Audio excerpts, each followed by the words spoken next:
Welcome to the Inclusive Growth Show with Toby Milden. Future-proofing your business by creating a diverse workplace. Hey there, thank you ever so much for tuning into this episode of the Inclusive Growth Podcast. I am Toby Milden, and today I'm joined by Tony Burnett. And Tony is the Chief Executive of Kick It Out, which is addressing discrimination within football and sport. And so we're just going to be learning more about Tony, what he does, what he's hoping to achieve, his background and things like that. So Tony, it's lovely to see you. Thanks for joining us. Hi, Toby. Thanks for having me on. Lovely to meet you. Before we dive into the questions, do you mind introducing yourself a bit further about who you are, what you do, your personal and professional background? That'd be great. I guess first thing to say is that I'm dual heritage. My dad was from Barbados, and I'm also a kind of Barbadian citizen, and my mum was English. Grew up in Bolton, so I'm a northern lad, although I've not lived there for many years. And I started my career actually in commercial business. So I was with Diageo in a commercial business role in the 90s, and essentially kind of transitioned into ED&I. So my first ED&I role was in 2001, working for Ford Motor Company.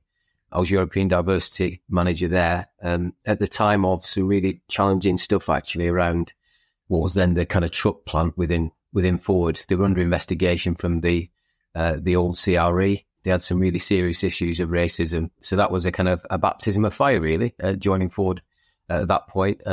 After a couple of years in Ford, I branched out and worked for myself for 8 years. I had a consultancy business working in the UK and South Africa predominantly. I did a lot of work with big organisations, public and private sector, Home Office, NHS, Department of Health, various police forces, Kellogg's, Diageo, Ford, etc. from a private sector perspective. And a lot of work in South Africa following the Black Economic Empowerment agenda, which also covered lots of other sector characteristics. It wasn't just about supporting people of Black heritage for many years. And I actually carried on working as a consultant in and around South Africa up until the COVID outbreak in 2020. So spent probably 15 years, longer actually, in and out of various roles within South Africa.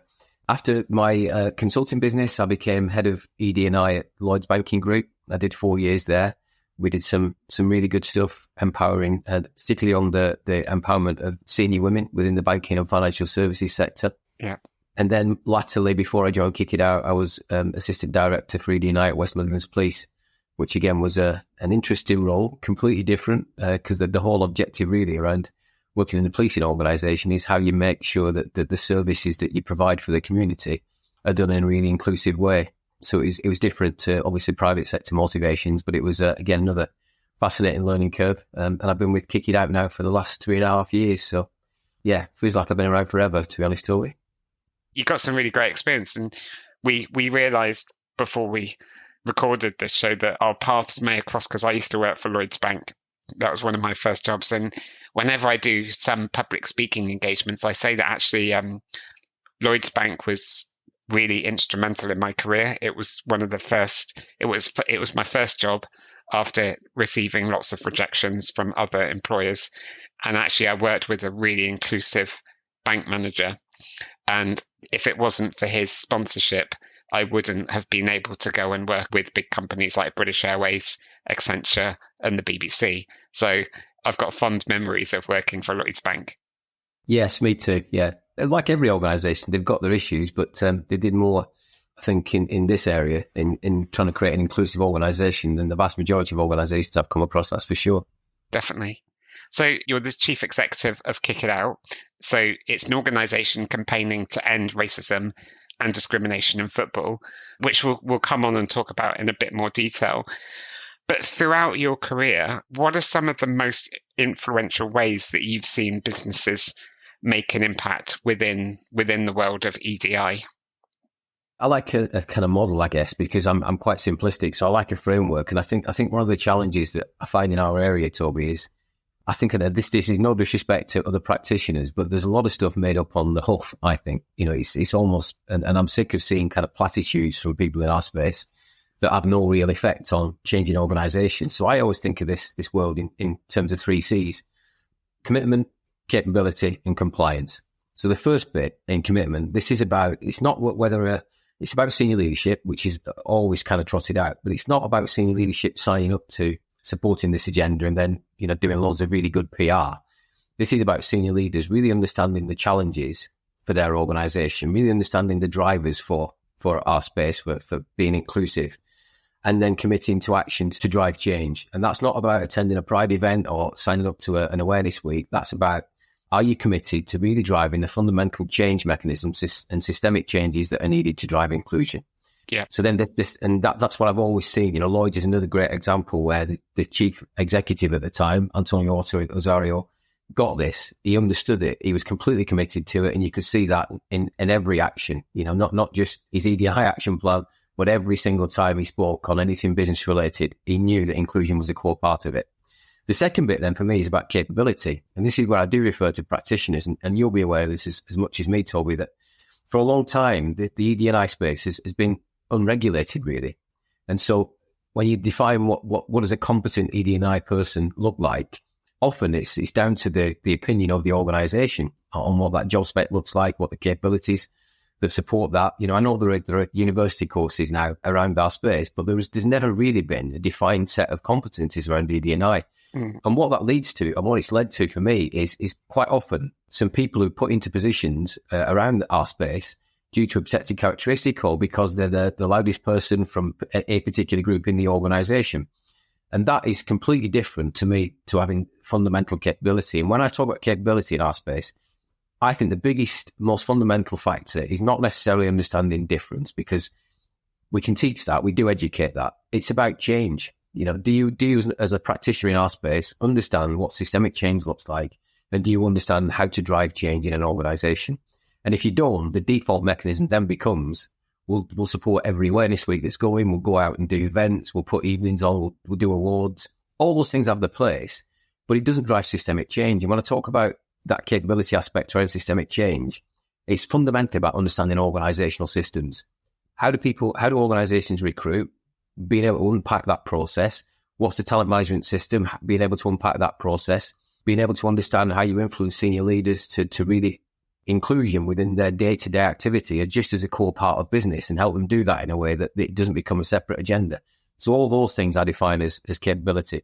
Yeah. And the third bit, and I think this is the area organisations often fall down on as well, but the ones I've worked in that get it right do understand this. You have to have a compliance mechanism. So again, Lloyds is a great example of this, where it's important to senior leaders, and therefore it's part of your objectives as a senior leader. It's part of your objectives, and therefore it's part of your reward structure. And again, I know private sector organisations do this differently, but there has to be a consequence for not being effective at delivering on the inclusion agenda.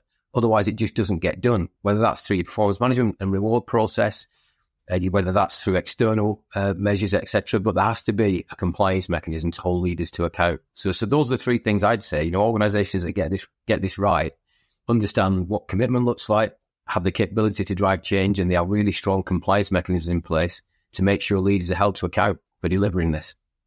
I love what you're saying, because you've really simplified it, the 3 C's, and it's also stuff that I talk about as well. So in my first book, Inclusive Growth, there's a whole chapter on change, and the reason why I wrote a chapter on change management was because I noticed that rigorous change management was often missing in EDI strategies.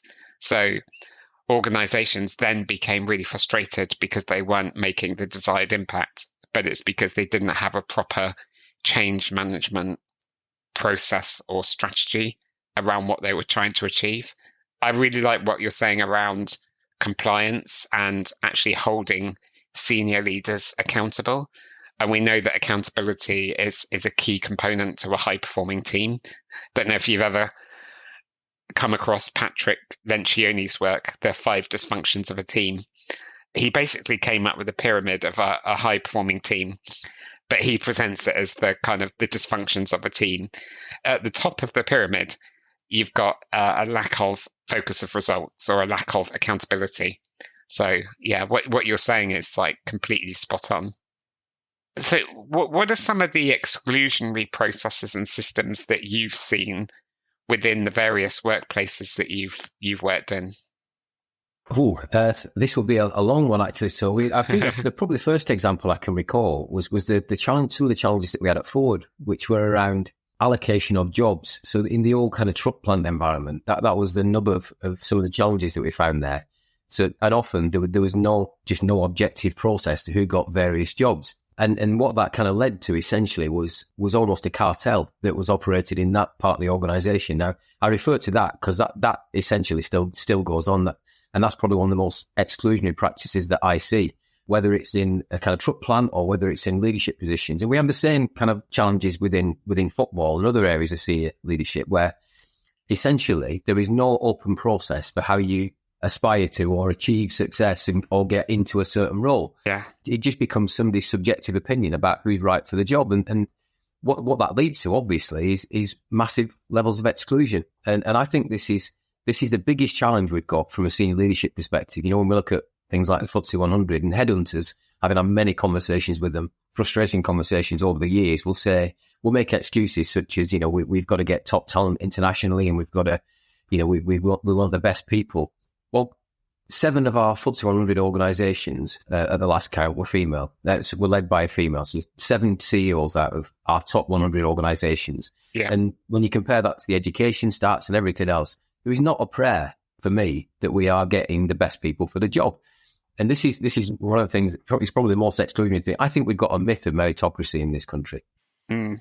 If I just look at our prime ministers, you know, 40% of our prime ministers have been eating educated. If it was a meritocracy, that is statistically impossible.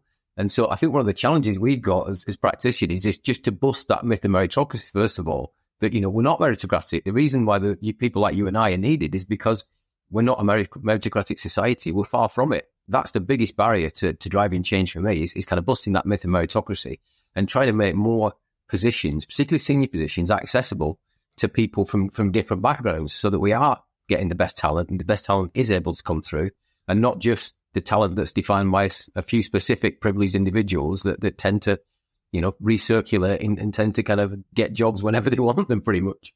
Yeah, that's really interesting. Whenever I do training on inclusive recruitment or bias, one of my watchwords is we run a meritocracy around here. It's always the best person for the job. And I always challenge them on that to say, okay, you know, where's the evidence? Give me the evidence that there is a real true meritocracy in this organization, that it's not down to subjective decision making or who you know or who you're related to in some instances. And I don't know if it's useful, Tony, but just a really great example. The most overt example I've seen of this actually was when I was in policing. We had the old promotion process in West Mids at the time required line manager sign off for somebody to go through a process. So we scrapped line manager sign off because obviously when you look at the data and who's coming through, there was some serious challenges in the system. And we basically said that anyone who felt they were able to be promoted could apply. And then all the candidates were put through a really detailed and rigorous assessment centre process with all the right rigours in place, you know, different group of assessors with the right skills, capabilities from different backgrounds to alleviate bias.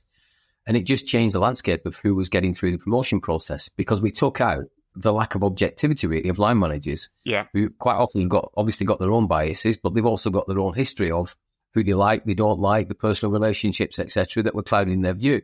And so that's key really, is just how do you find a process? And no process is 100% objective, but I think you can get to processes that are far more objective and fair when you do adopt principles where people can share their talents and skills and abilities in an open way.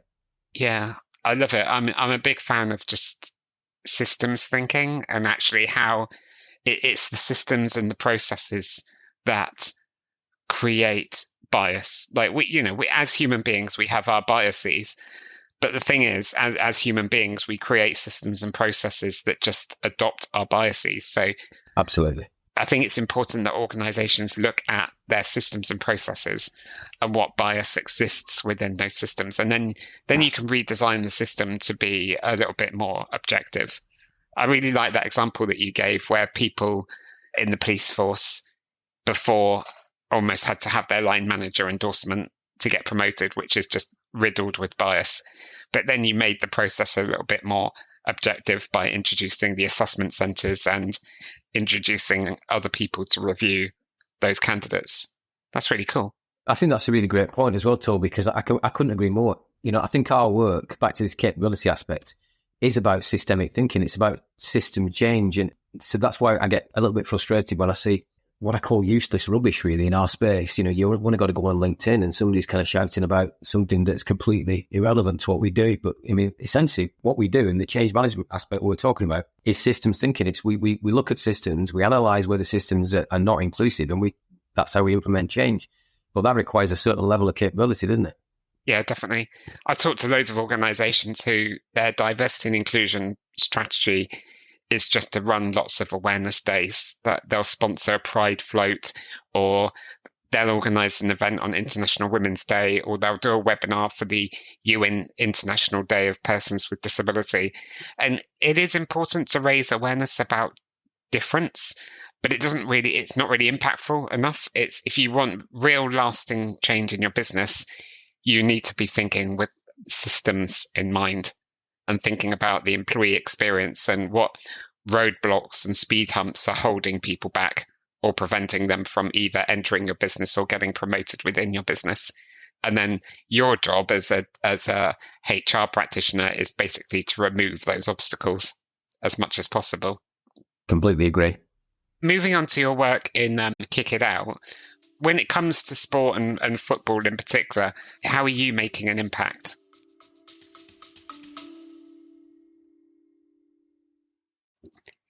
If you're enjoying this episode and looking to boost equity, inclusion, and diversity in your organization, then my team and I are here to help you.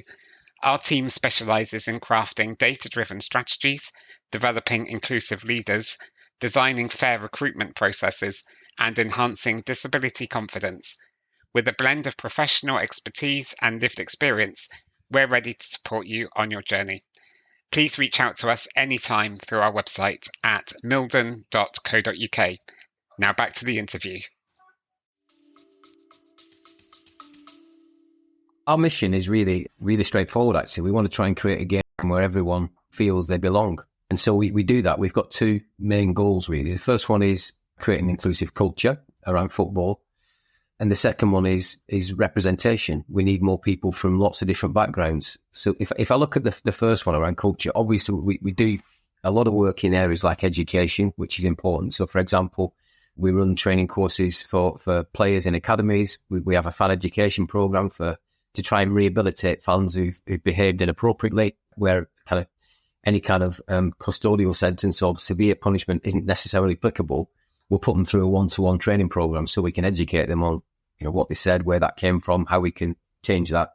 We also try and work with football on a broader level. So we've got an advocacy team that do a lot of work on things like the online safety bill. One of the big factors that's driving a lack of belonging, really, for people in football over the last couple of years is because it's so high profile, is the amount of abuse that circulates on social media. And so we're trying to hold the social media organisations to take responsibility for firstly stopping that happening, but also when it does happen, being more effective in dealing with it. And so there's a macro picture as well as what we do locally. And football's got its challenges when it comes to culture. I can go to, when I say football, I'll just define this, Toby, by saying there are two different cultures operating in football for the men and the women's game. The women's game, you can go along to a professional game. I don't know if you've ever been. I don't know if you're a fan, but you'll have a really inclusive experience, both off the pitch, in the stands. It's a family environment. You're made to feel welcome. There's no abusive chanting amongst the players and the coaches. The people are openly gay. It's not even a conversation. It's absolutely an inclusive environment. They can do more from a representation perspective when it comes to people from socially deprived backgrounds, which also has an impact on black and minority ethnic people. But from a broader perspective, it's an inclusive environment. You look at the men's game. I'd go to a men's game.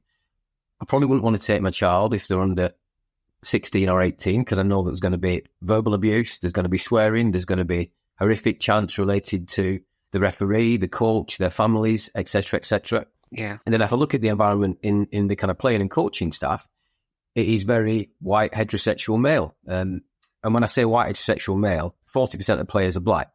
But the culture, particularly amongst coaches, we've got fewer than 5 black or Asian coaches in the 92 professional clubs. So 40% in terms of players doesn't translate into the coaching environment, which is, as I said, white and heterosexual male. We've had one player in the last 30 years that's come out and openly identified as being gay. So culturally, I think men's football has got some real challenges when it comes to inclusion. And I think men's football, to be fair, can learn from the women's game on that. Yeah, I mean, why do you think that these two cultures have emerged? Because they're so far removed from one another. Yet it's the same sport, isn't it? It is, yeah. I mean, it's a really good question, and I don't know. Other than the only thing I can think is that women's football was banned in the UK for 50 years between 1921 and 1971. Really? Women were banned from playing football, yes, on an organised level. So women's football, is younger. And I think what they've done and what they've been able to do is develop a culture that is removed from the men's game. It's a completely different environment.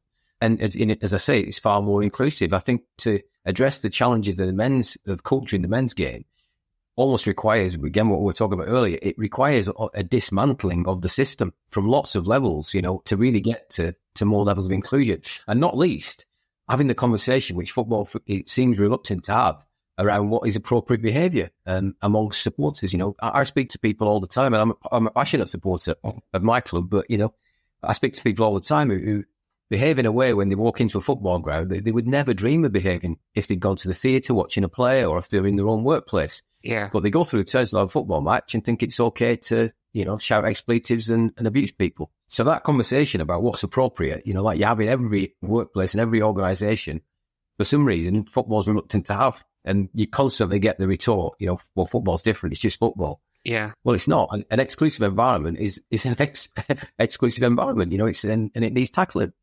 And I know it has such a big ripple effect through society, because I was talking to a black colleague, was it a couple of years ago with the Euros? This is where I have to declare that I'm not really a football fan. No offense. Although you might be persuading me to go along to a women's football match. My friend is a big fan of the Manchester City women's football team. So maybe I can go along to a match with her. I remember, was it a couple of years ago, the Euros, where there was that racism where the footballer was doing the penalty kick, wasn't he? And then he received loads of racist abuse on the pitch and online afterwards. And I remember, because I was talking to a black colleague of mine who said that the following day she decided not to send her kid to school because she was worried that her kid would receive racial abuse on the school bus. Wow. And that really hit me, actually. I thought, oh my God, like, as a white man, I've never been on the receiving end of racism. So I don't know what it's like to receive racism, but yeah, that really struck me. And I was just thinking, wow, football and sport is having such a big effect on people's lives the following day. Again, it's a great point, Toby. That I was there at that Euros final, and one of the things that we speak about frequently is we knew that was going to happen. When my three players, Saka, Rashford and Sancho, missed those penalties, we knew what was going to happen. Well, my colleague knew it was going to happen. She said to me, I know that if the game played out the way that it played out, and those footballers were doing the penalty kickouts at the end, she knew it. She was preempting it. Well, completely. And there were all kinds of issues around that final. We work with, in football, there's an organisation called Level Playing Field who do a huge amount of great work on accessibility for people with disabilities in and around stadia. And some of the stories that they shared around the Euro final were horrific. People being literally having tickets stolen from them. We had numerous reports of wheelchair users being literally tossed out of the wheelchairs and taken off them when fans kind of stormed the stadium. So it was horrific kind of from the start, to be honest, that Euros final.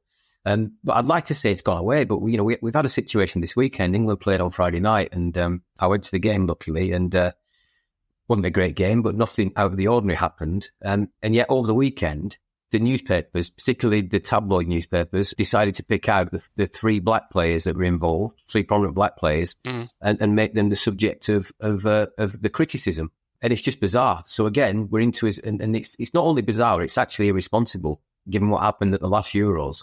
We're going into the next Euros with our press already trying to scapegoat our black players for criticism. And it's just appalling, to be honest.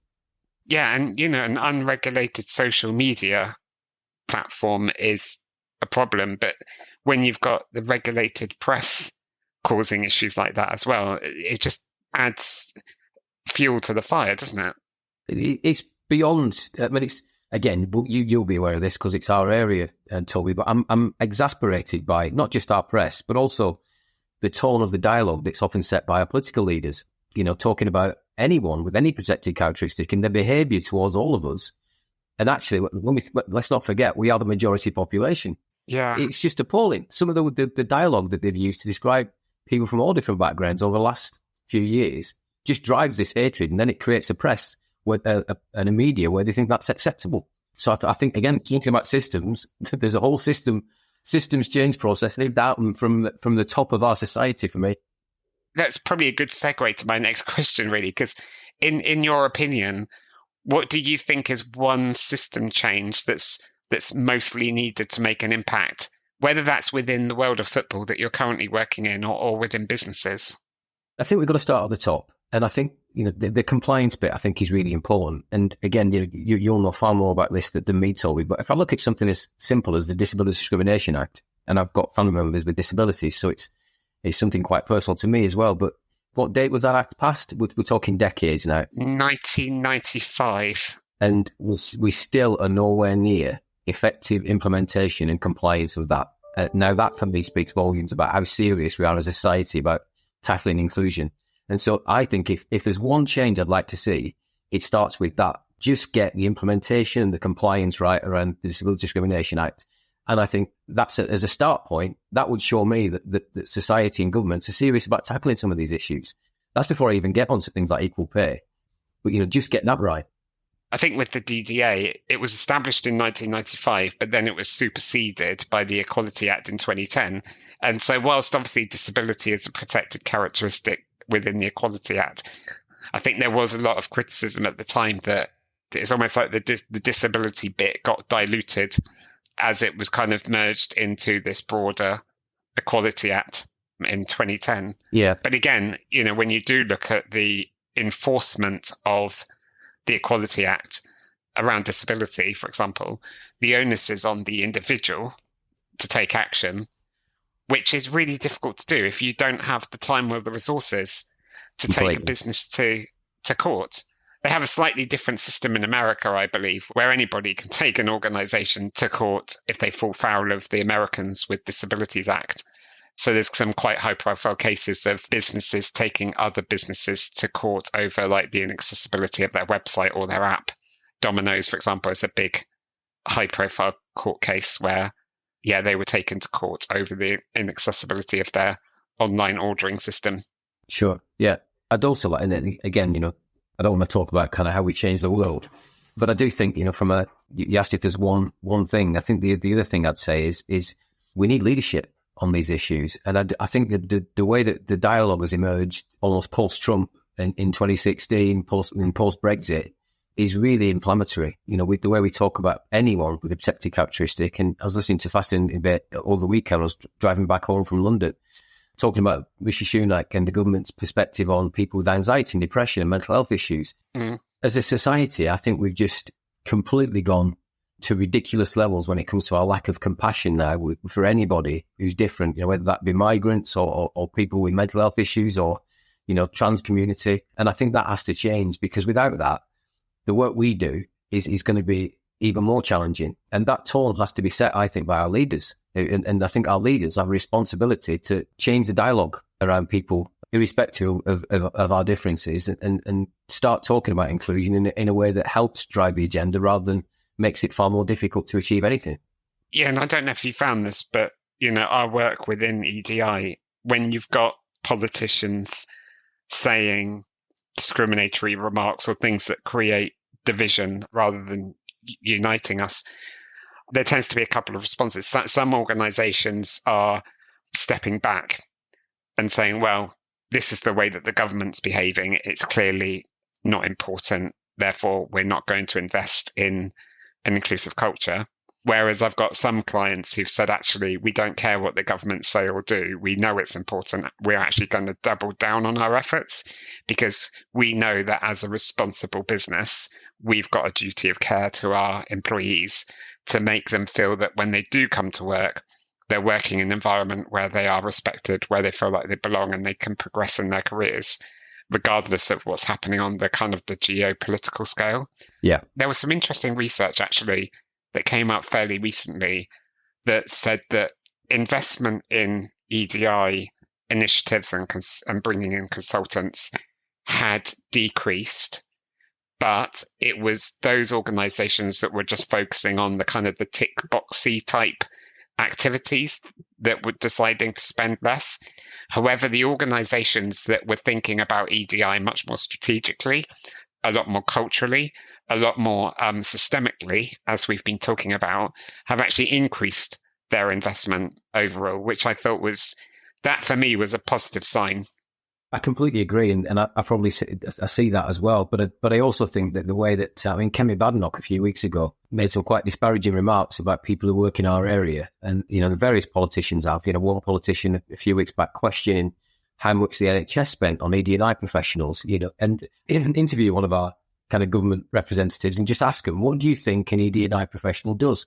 Because I suspect they haven't got a clue what we do on a day-to-day basis and how it impacts organisations. It's just an easy throwaway remark, isn't it? But yeah. It's part of a bigger agenda which demonises the whole area of inclusion. And it leads to things like the stupid tag of being woke when, we should be talking about exactly as you're talking about. How do we create organisations where everyone brings their best? I mean, that's a productive. You want to increase GDP.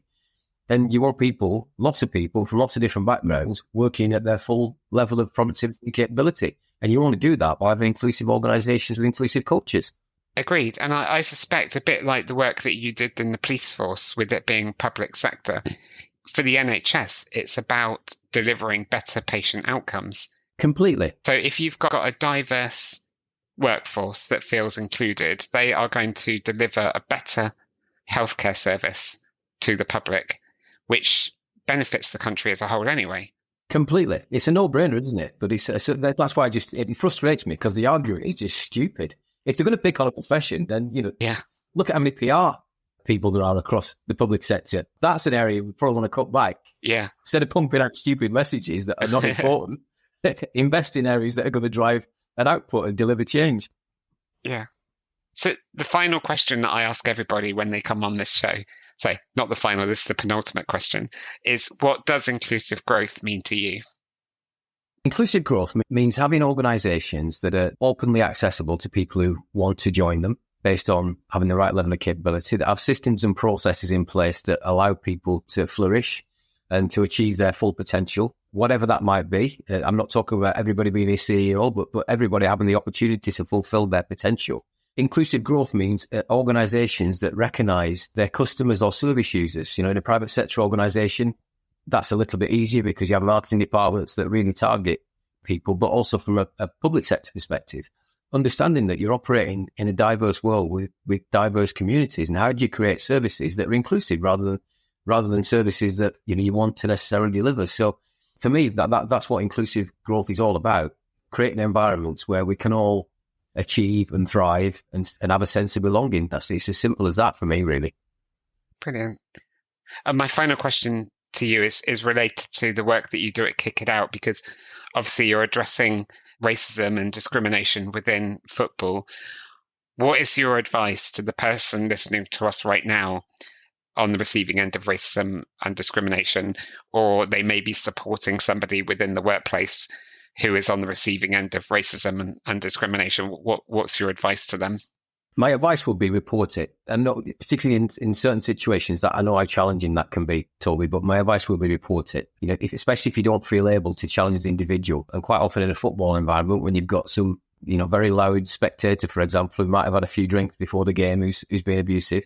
But we have an app online, so you can go on our app to report it, or just literally kind of every football ground has a text line you can use now. And similarly, if you're in the workplace and you're being bullied or abused and you don't feel there's any way you can turn, report it to us. And we want to hear from you, and we will take action. We know that only 1 in 4 people who experience discrimination in and around football report it. But without those reports, we can't make the case and we can't help people. So my plea would be, tell us about it. Tell us if you're feeling discriminated against or you witness discrimination, please tell us about it. Brilliant. Well, Tony, thanks ever so much for joining me today. It's been lovely to catch up with you. I've learned loads from you. I'm really pleased about what you've said about the need for systemic change, really looking at how inclusive procedures and things are. You're doing fantastic work at Kick It Out. And, I wish you all the best for continuing the work and making football an inclusive experience for everybody. Thank you. You're very welcome. See you soon. And thank you for tuning into this episode of the Inclusive Growth Podcast. Hopefully you've learned loads from my conversation with Tony today that you can apply back at your own organisation. If there's anything that me and my team can do to help you, then feel free to reach out to us through our website, which is milden.co.uk. Until next time, take good care of yourself, and I'll see you soon. Thank you. Thank you for listening to the Inclusive Growth Show.